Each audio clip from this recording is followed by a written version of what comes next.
মুহাম্মদুর রাসূলুল্লাহ সাল্লাল্লাহু তাআলা আলাইহি ওয়াসাল্লাম তার জন্মই ছিল পৃথিবীর প্রথম মসজিদের আঙ্গিনায়। বেড়ে উঠেছেন পৃথিবীর শ্রেষ্ঠ প্রথম মসজিদুল হারামের আঙ্গিনায়। আর 53 বছর মসজিদুল হারামের আঙ্গিনায় কাটিয়ে যখন হিজরত করেছেন, মদিনায় গিয়েই প্রথম একটা মসজিদ তৈরি করেছেন। এর নাম ছিল মসজিদে কুবা। রাসূলুল্লাহ সাল্লাল্লাহু আলাইহি ওয়াসাল্লাম 4 দিন অথবা 1 সপ্তাহ অথবা 15 দিন ছিলেন কুবায়, কিন্তু সেখানে একটা মসজিদ। তারপরে যখন মদিনায় রাসূলুল্লাহ সাল্লাল্লাহু আলাইহি ওয়াসাল্লাম ঢুকেছেন, তখন নিজের পকেটের পয়সা দিয়ে, নিজের উপার্জনের পয়সা দিয়ে 2 জন এতিম বালকের মালিকানাধীন জমি, সাহাল এবং সুহাইল, তাদের কাছ থেকে নিজে পয়সা দিয়ে কিনে ওয়াকফ করে দিয়ে রাসূলুল্লাহ সাল্লাল্লাহু আলাইহি ওয়াসাল্লাম মসজিদে নববী বিনির্মাণ করেছেন। তাই মসজিদ থেকেই ইসলামের সভ্যতা প্রচারিত হয়েছে, প্রসারিত হয়েছে, লালিত হয়েছে। আল্লাহ তাআলা আমাদেরকে মসজিদ কেন্দ্রিক সভ্যতায় অংশীদার হিসেবে কবুল করুন, আমরা বলি আমিন। বলতে পারেন যে মসজিদ থেকেই সভ্যতার বিকাশ আর লালন, এর মূল কারণটা কি? এর মূল কারণ এক কথায় বললে, মসজিদ সকল নাগরিকের বৈষম্যহীন একত্রিত হওয়ার জায়গা, এর নাম মসজিদ। বুঝছেন তো? কারণ বৈষম্য বিরোধী আন্দোলন বাংলাদেশ থেকে ফেরাউন তাড়িয়েছে, এজন্য এটা খুব প্রাসঙ্গিক। এই জন্য বললাম যে বৈষম্য যত জায়গায় আছে, ইসলাম চায় ন্যায় বিচার। তো বৈষম্য মুক্ত, সবাই সমান এমন সম্মিলন কেন্দ্রের নাম কি? কারণ এখানে কেবলমাত্র ইমাম আর মুয়াজ্জিনের জন্য জায়গা নির্ধারিত, আর কারো জন্যে জায়গা নির্ধারিত না। আর ইমাম মুয়াজ্জিন এই জন্যে, যেহেতু তারা এর তত্ত্বাবধায়ক, তারা এই কাজের প্রয়োজনেই ইমাম মুয়াজ্জিনের জায়গাটা কেবল নির্ধারিত। এছাড়া যে যেখানে আসবে, যখনই আসবে, বসবে, কেউ কাউকে ধাক্কা দেওয়ার অধিকার, সরিয়ে দেওয়ার অধিকার না, সবাই সমান। সুতরাং বৈষম্যহীন একত্রিত হওয়ার কেন্দ্র, এর নাম মসজিদ। শুধু তাই না, মসজিদের আরও বড় কারণ হলো যে মসজিদে আসলেই সম্পর্ক হয় কার সাথে?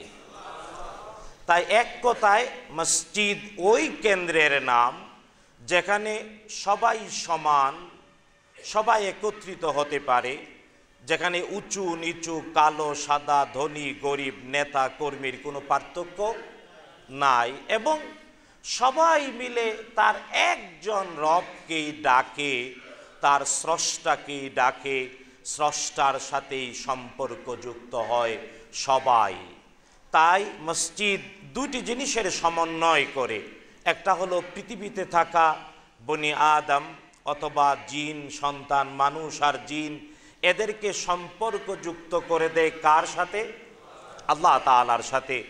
আর হ্যাঁ, আল্লাহর সাথে তো অবশ্যই সম্পর্কযুক্ত করে, কিন্তু এটাও করে তাদের নিজেদের মধ্যে পরস্পরের সৌহার্দ্যময় ভালোবাসা, কাঁধে কাঁধ গায়ে গা মিলিয়ে ভাই ভাই হয়ে একসাথে সম্মিলন ঘটায়। তাই মসজিদ এমন এক সভ্যতা আমাদেরকে 5 ওয়াক্ত উপহার দেয়, যাতে 5 ওয়াক্ত নামাজে আসলে আমি শিখব আমি আর অমুক উঁচু আর নিচু না, আমি আর অমুকে পার্থক্য নাই।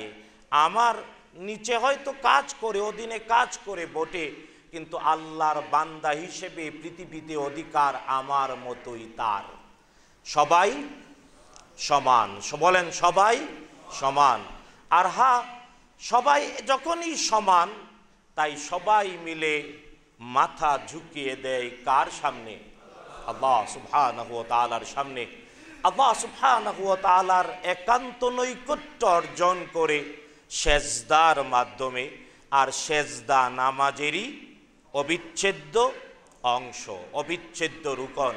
তাই মসজিদের এই পরিচয়টা সবার কাছে স্পষ্ট থাকতে হবে যে মসজিদ মানে সবাই সমান, আল্লাহর বান্দা হিসেবে সবাই ভাই ভাই। আল্লাহ বলছেন ওয়াকুনু ইবাদাল্লাহি ইখওয়ানা, আল্লাহর বান্দা হিসেবে পরস্পর ভাই ভাই হয়ে যাও। কেউ উঁচু আর নিচু না, কেউ নেতা আর কর্মী না, কেউ ধনী আর দরিদ্র না, সবাই সমান। সবাই বলেন সবাই। কিন্তু আফসোস, যদিও কোথাও কোথাও অনেক ব্যক্তি নামাজ পড়েন বটে, কিন্তু এই শিক্ষাটা তার মধ্যে বাস্তবে খুঁজে পাওয়া যায় না। জেনে রাখবেন, যিনি মসজিদে এসে আল্লাহকে সেজদা দিচ্ছেন অথচ এই শিক্ষাটা তার চাল চলন কাজ কর্মে নাই, যে আমি কারো উপরে না, কেউ আমার নিচে না, বরং ভাই ভাই সবাই। সবাই কার গোলাম?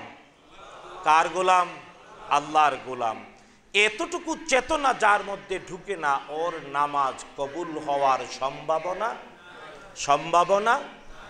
বরং নামাজ কবুল হওয়ার সম্ভাবনা তখনই তৈরি হবে যখন এই বাস্তব শিক্ষা তাকে স্পর্শ করবে, কথায় চাল চলন কাজকর্মে প্রমাণিত করবে যে না, আমি আর তুমি ভাই সমান।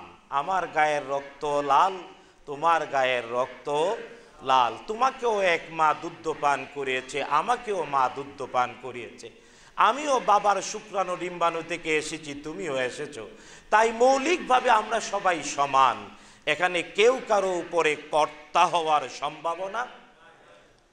কিন্তু আফসোস, বাংলাদেশে লক্ষ মসজিদ, কিন্তু আমরা হয়তো মসজিদের এই পরিচয়টুকু সবার কাছে তুলে ধরতে পারিনি, অথবা লক্ষ কোটি মুসলিম যারা মসজিদে নামাজ পড়তে আসেন তারা হয়তো এই শিক্ষাটা গ্রহণ করতে যদি পারতেন, তাহলে বাংলাদেশে এত ঝামেলা হতো। তবে হ্যাঁ, আমরা আশাবাদী। আমরা এই জন্যই বলছি যে আজকের এই মুহূর্ত থেকে তওবা করে আমরা মসজিদের এই শিক্ষাটা জীবনে, পরিবারে, সব জায়গায় প্রতিষ্ঠা করব যে মানুষ মাত্রই সমান। মানুষ মাত্রই, সবার বাবা আদি পিতার নাম আদম, সবারই আদি মাতার নাম হাওয়া। যদি মানুষ অহংকার করতে পারে কিছু দিয়ে, তাইলে এর নাম মাটি আর পানি। বলেছেন আলী ইবনে আবি তালিব, তার বিখ্যাত কবিতা, তিনি বলেছেন মানুষ সবাই সমান। যদি অহংকার করতে পারো তাহলে কেবল দুইটা জিনিস, একটা মাটি আর পানি, এছাড়া কিচ্ছুই নাই। আর মা বাবা দুইজনেরই এক, আদম এবং হাওয়া আলাইহিম আসসালাম। সুতরাং আমাদেরকে মসজিদের এই শিক্ষাটা জীবনে, চাল চলনে, অফিসে, কাজকর্মে, সব জায়গায় প্রচার প্রকাশ প্রতিষ্ঠা করতে হবে। মানুষে মানুষে কোনো ভেদাভেদ, মানুষে মানুষে কোনো পার্থক্য, নেতা আর কর্মী, আর ধনী আর দরিদ্র, সাহেব আর অমুক না, সবাই বলেন সবাই। 2 নাম্বার, মসজিদ শিখায় যদি সত্যিই সম্মানিত হতে চাও তাহলে নিজেকে লুটিয়ে দাও স্রষ্টার সামনে, আর কারোর সামনে না। কার সামনে লুটাতে হবে? যদি সত্যিই সম্মানিত হতে চাও, মর্যাদাময় হতে চাও, তাহলে 7 অঙ্গ দিয়ে লুটিয়ে পড়ো কার সামনে? স্রষ্টা আল্লাহ সুবহানাহু ওয়া তাআলার সামনে। তাই আল্লাহর সামনে নিজেকে বিলিয়ে দাও, তিনিই তোমাকে উচ্চকিত করবেন, উপরে উঠাবেন। মসজিদ এটা শেখায়।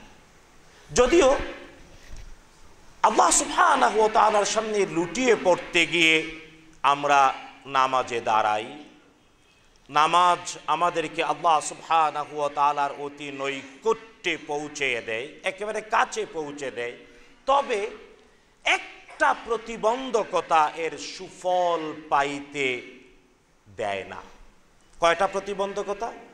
মৌলিক একটা প্রতিবন্ধকতা নামাজের উপকার নামাজিকে দেয় না, বাধা দেয়। কয়টা? একটা। কোরআন আল কারীমে আল্লাহ সুবহানাহু ওয়া তাআলা গল্পের আকারে এটা তুলে ধরেছেন। এবং মজার ব্যাপার হলো যে আমরা যারা নামাজ শিখি, আমাদের সাবকন্টিনেন্টে আমরা একেবারে সবাই জায়নামাজে দাঁড়িয়ে একটা দোয়া পড়ি। বলেন তো কি পড়ি? আরে ভাই সবাই কর নাকি, একটু মুখে ভাষা আছে না, পড়েন।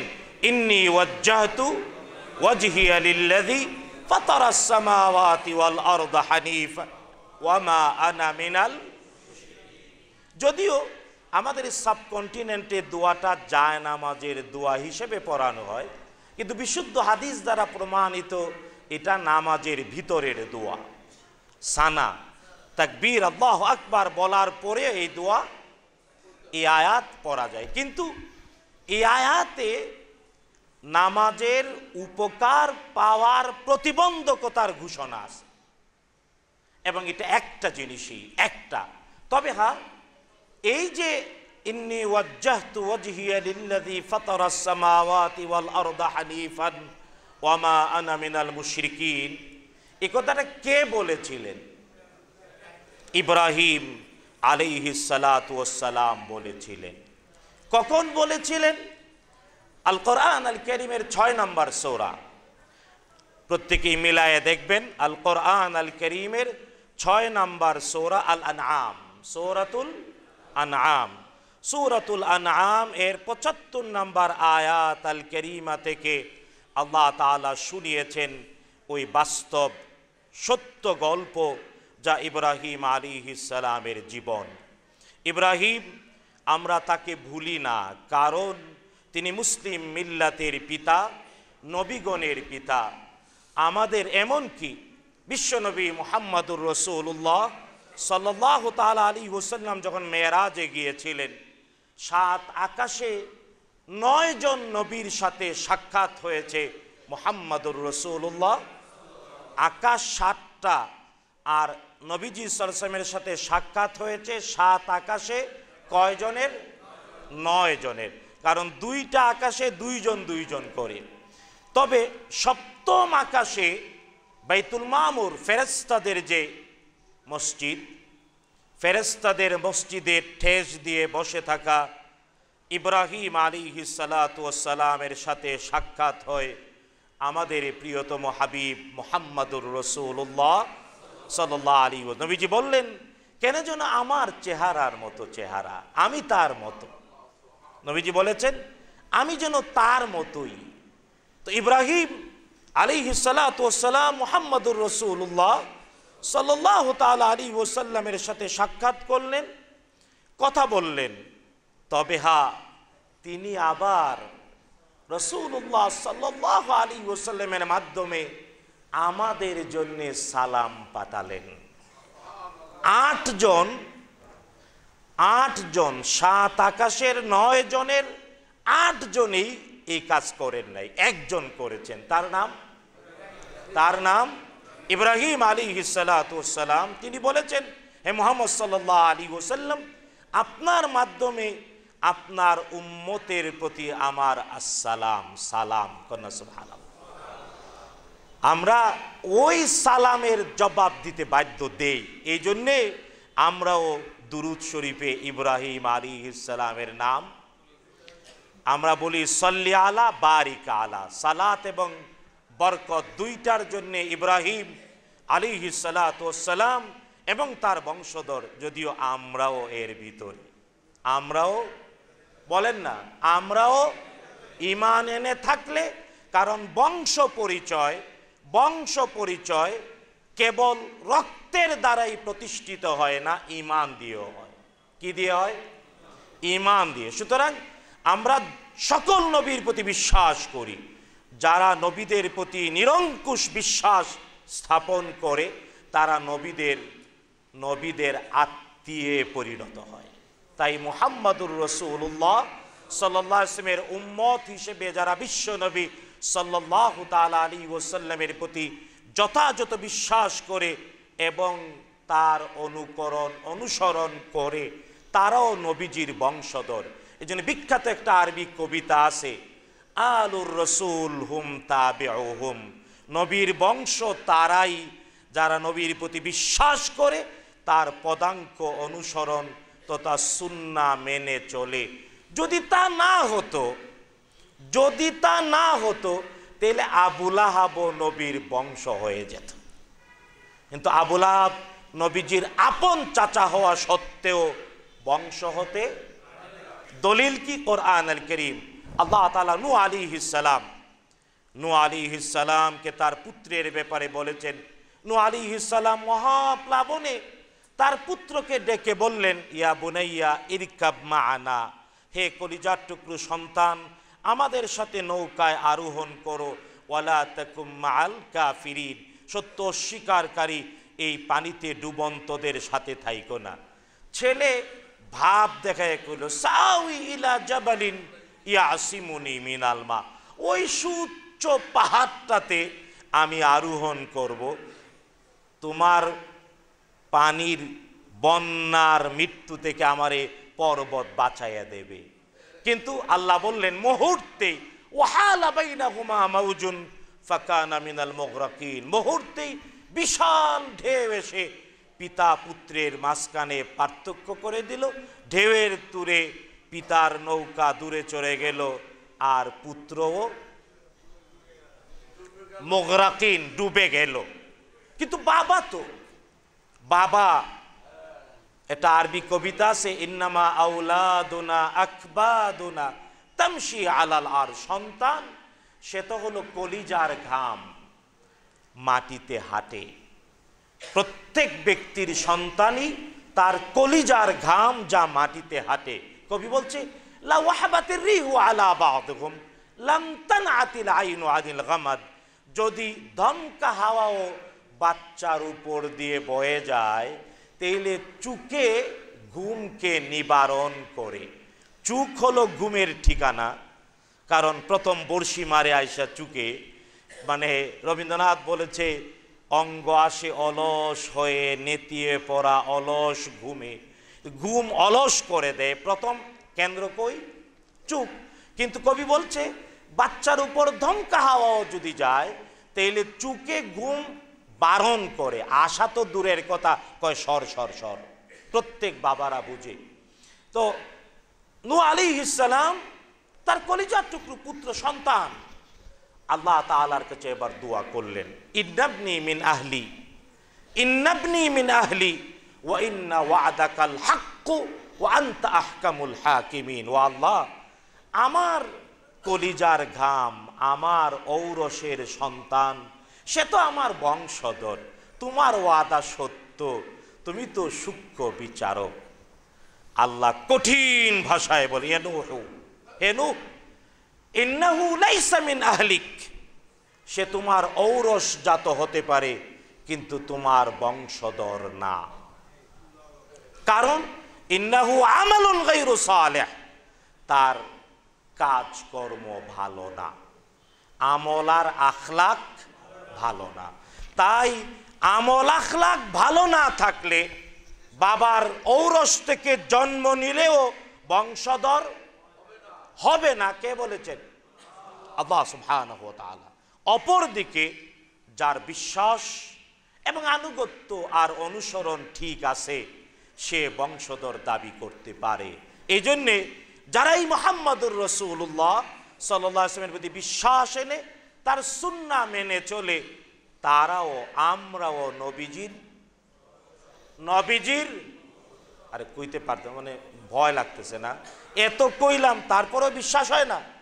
একটু আত্মবিশ্বাস নিয়ে, হৃদয়ের ভালোবাসায় একেবারে আত্মা থেকে এটা বিশ্বাস করে দাবি করবেন, আমরাও নবীজির বংশধর।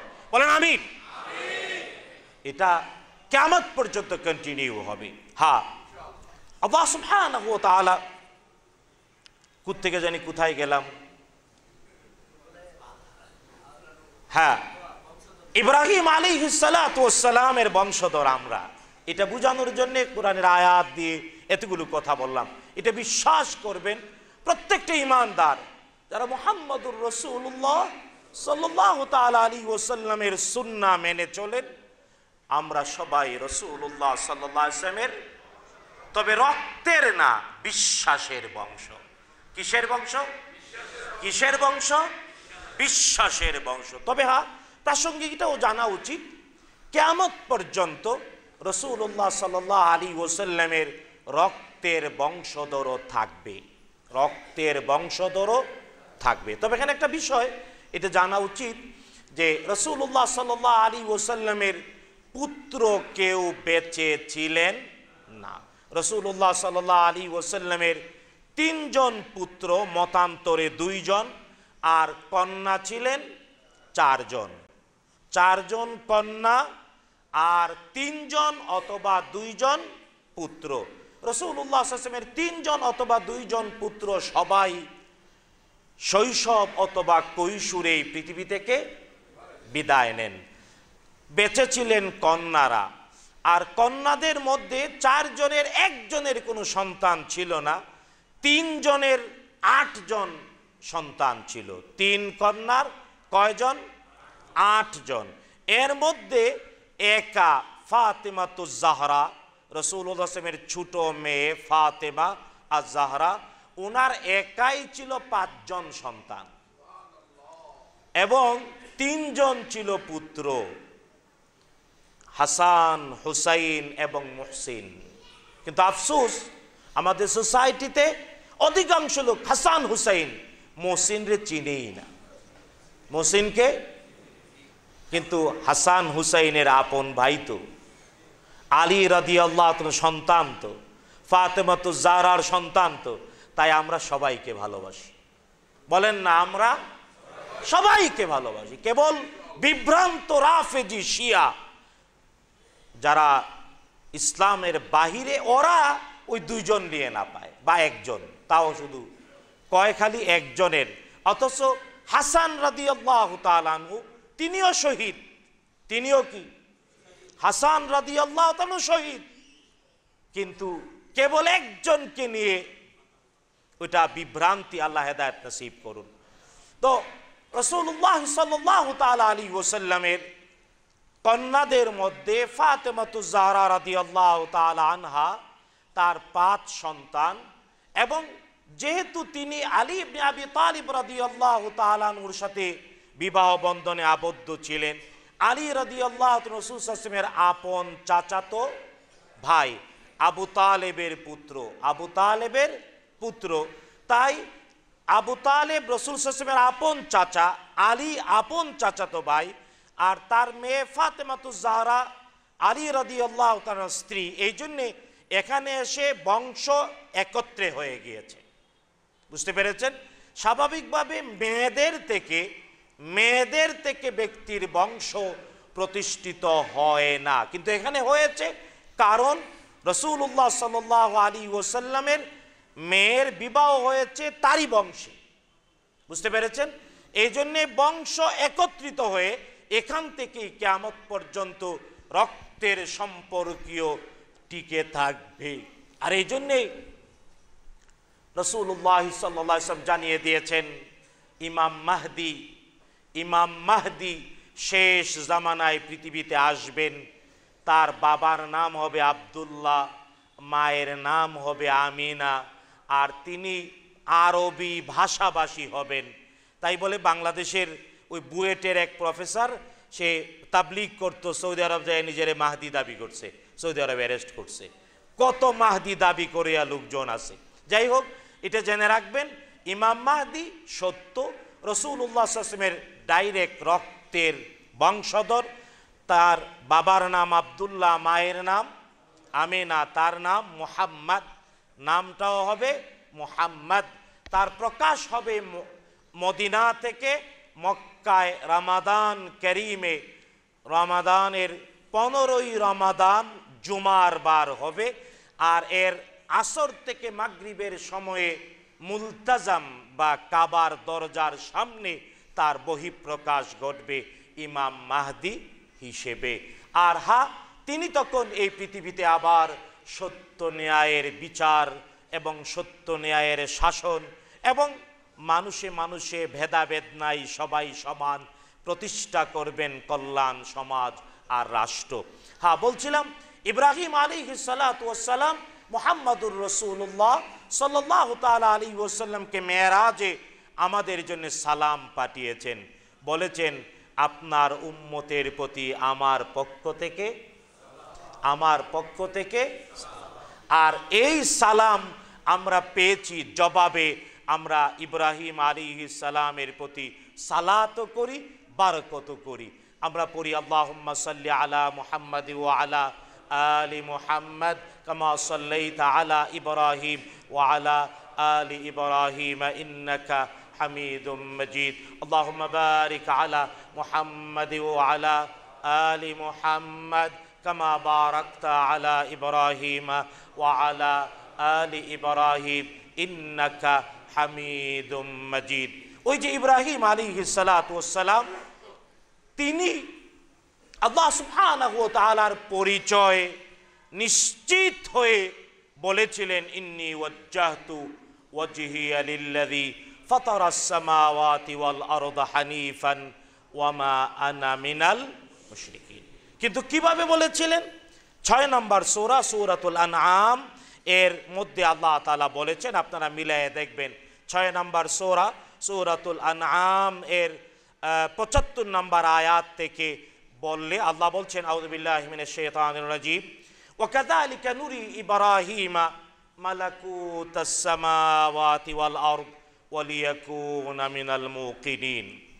পিছনের কথাটা আগে এনে আল্লাহ বলেছেন, শুনো ইব্রাহিমের কথা কেন কোরআনে তুলে ধরলাম, কারণ ইব্রাহিমকে আমি এই আকাশসমূহ আর জমিন আল্লাহর তাবৎ সৃষ্টি করার পদ্ধতি এবং পরিচালন ব্যবস্থাপনা, সৃষ্টি করার পদ্ধতি এবং পরিচালন ব্যবস্থাপনা চর্মচক্ষে দেখিয়েছেন কে?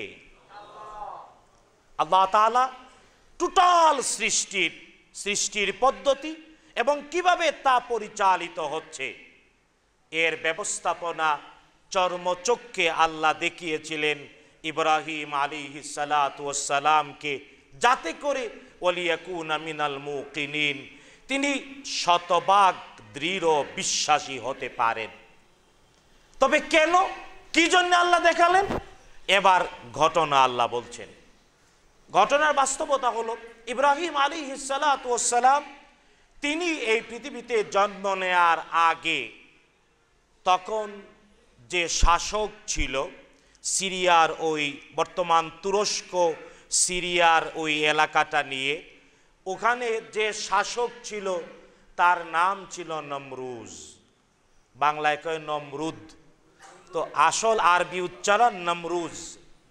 তো সে ঘোষণা করেছিল পুত্র সন্তান জন্ম নিলে, কারণ তার জ্যোতিষীরা বলেছিল এমন পুত্র জন্মাবে তোমারে জ্বালায়া পুড়ে সারকার করে দেবে।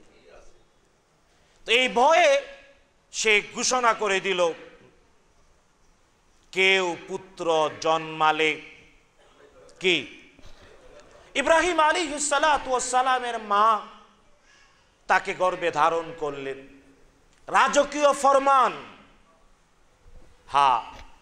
বাচ্চার জীবনের নিশ্চয়তা আর নিরাপত্তার জন্য তিনি স্বাভাবিক লোকালয়ের বাহিরে একটি গুহায় আশ্রয় নিলেন।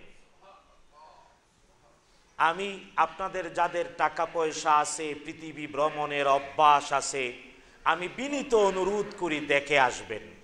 তুরস্কের উরফা শহরটার নাম, এক মৌলিক নাম উরফা, এখন বলে শানলি উরফা। আমি কয়েকবার গিয়েছি, 2018-তে গিয়েছি। আমি তুরস্কে গেলাম এক প্রোগ্রামে, তখন গেলাম।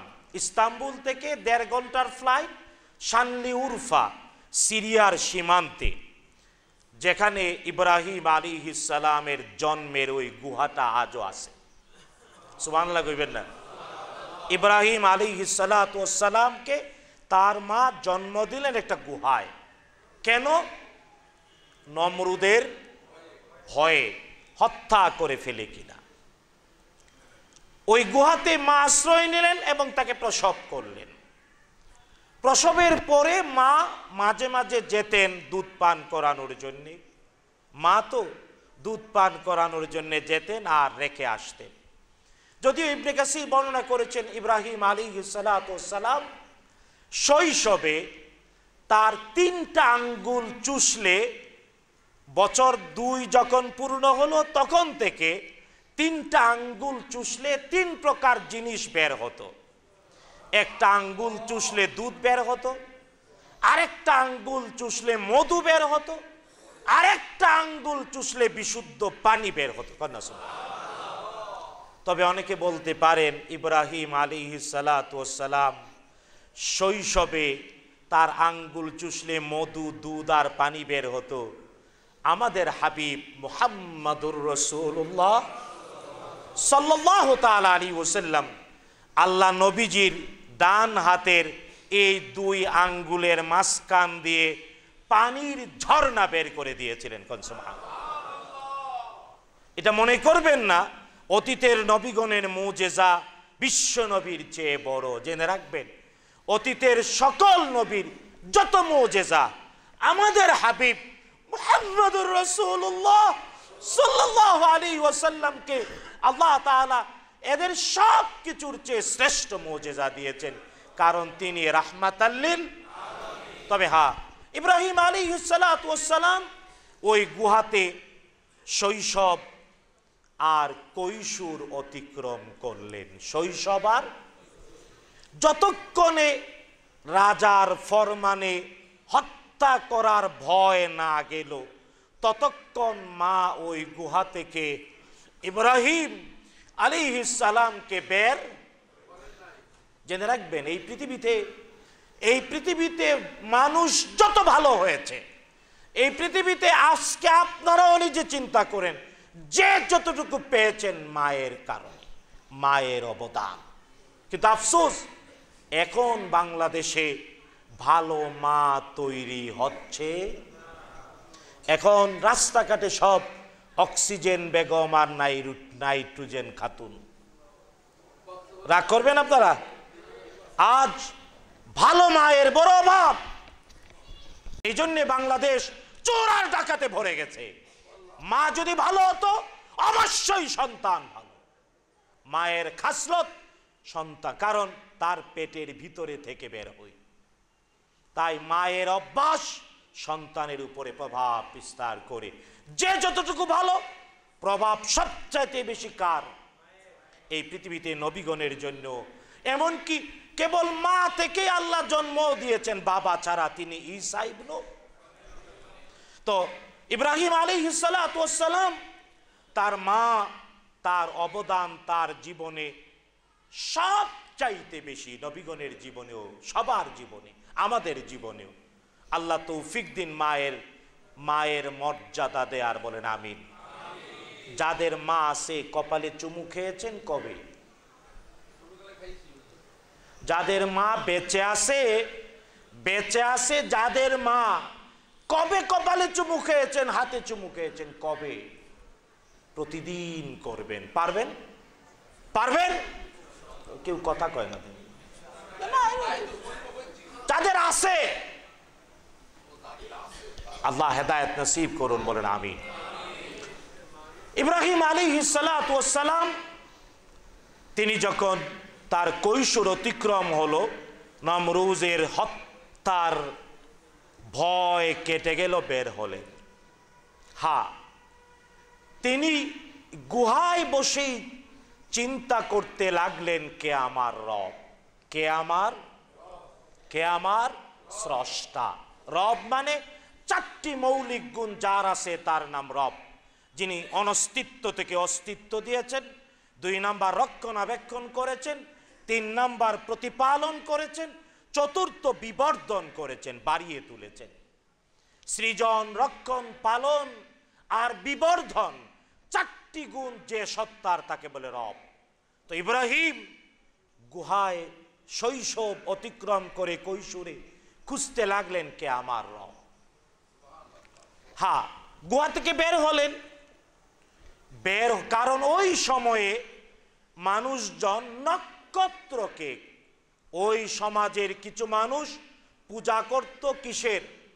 নক্ষত্রের। ইব্রাহিম আলাইহিস সালাতু ওয়াস সালাম বের হলেন গুহা থেকে। বেরিয়ে আল্লাহ বলছেন, ফালাম্মা জান্না আলাইহিল লাইল রাআ কাওকাবা।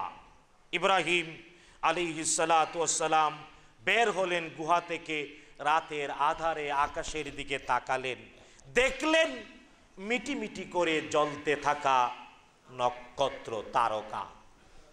তারকা বা নক্ষত্র। ক্বালা হাযা রাব্বি, বলেন হ্যাঁ এটাই মনে হয় আমার রব, এটাই আমার রব। কিন্তু হ্যাঁ, ইব্রাহিম আলাইহিস সালাম অপেক্ষা করলেন।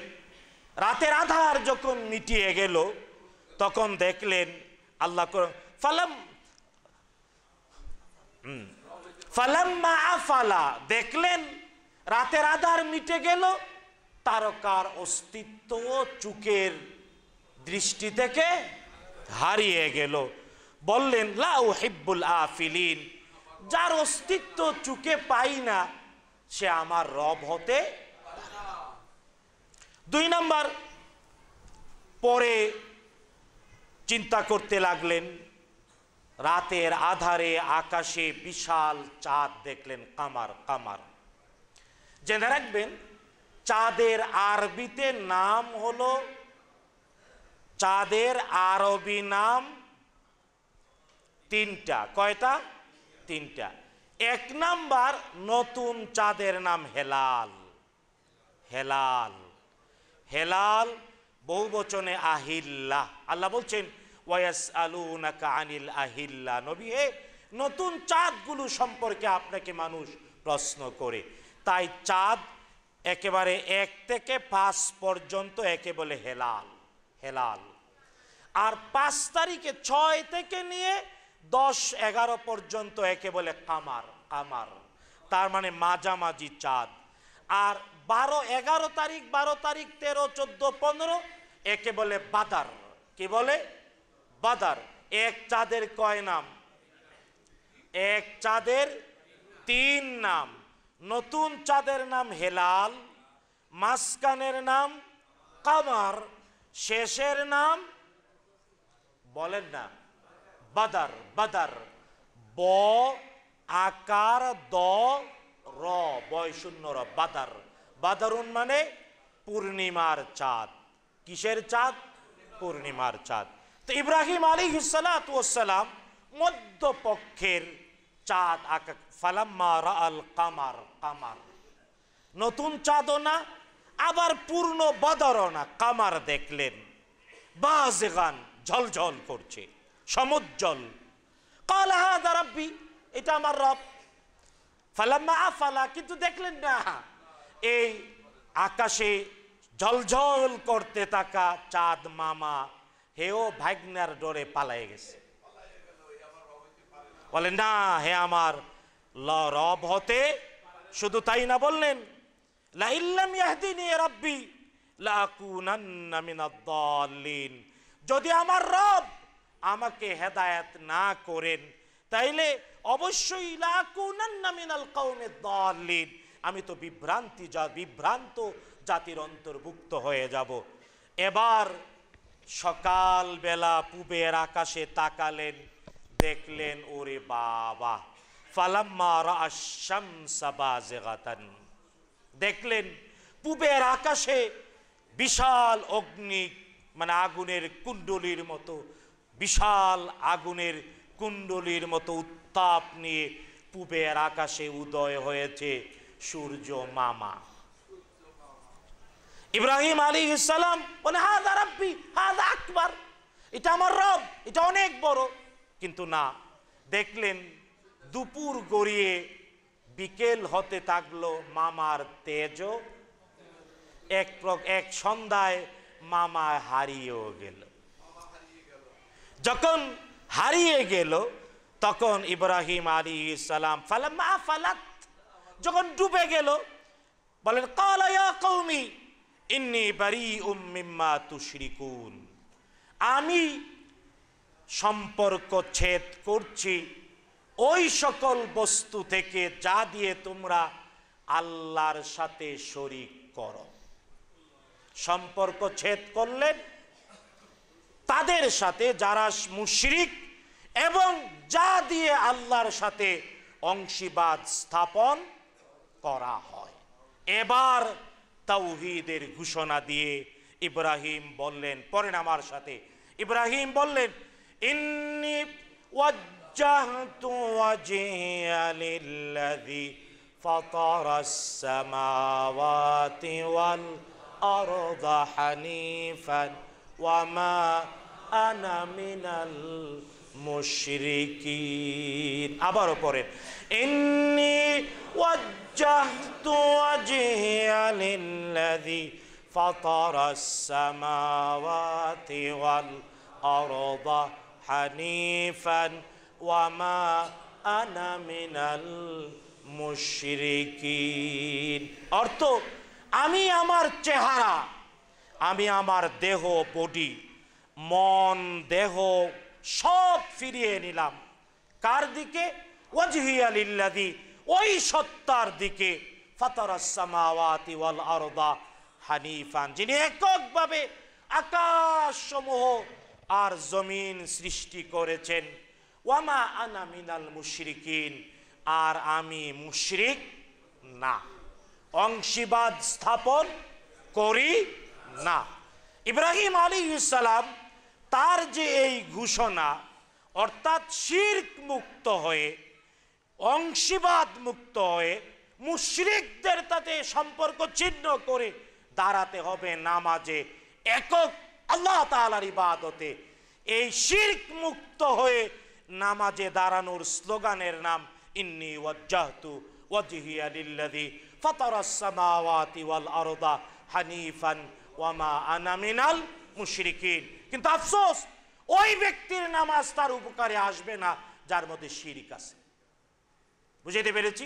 নামাজ পড়তে পড়তে হয়তো কপালে, রাগ করবেন না, কিছু লোকজনের দেখা যায় 1 নাম্বার চুল, কিন্তু কপালে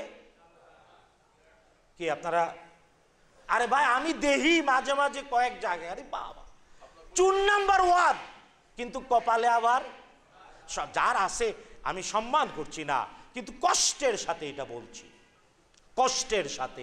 হ্যাঁ, কেন নামাজ উপকার করে না?